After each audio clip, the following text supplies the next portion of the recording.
নমস্কার বন্ধুরা, এই মাঠে খেলা হবে কালকেরে। তো বিরাট নকআউট ধাবাস বল প্রতিযোগিতা, পরিচালনায় রাম লাবাস। তো তারিখ আছে 3-4 মার্চ। তো স্থান হচ্ছে খোলাখালী দক্ষিণ পাড়া।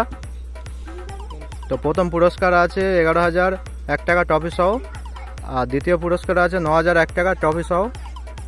তো এই মাঠেই বড় মাঠে দেখতে পাচ্ছ তোমরা খেলা হবে।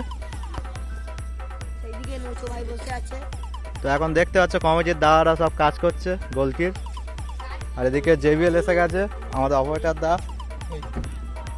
সকল মিনি ফুটবল লাভারদের বলছি, খেলা যদি ধামাকাদার খেলা যদি দেখতে চাও তাহলে খোলাখালী দক্ষিণ পাড়া শ্মশান মাঠে চলে আসো। 3 ও 4 মার্চ তো 2 দিন খেলা হবে, খুব জোর। তো চলে আসো সবাই।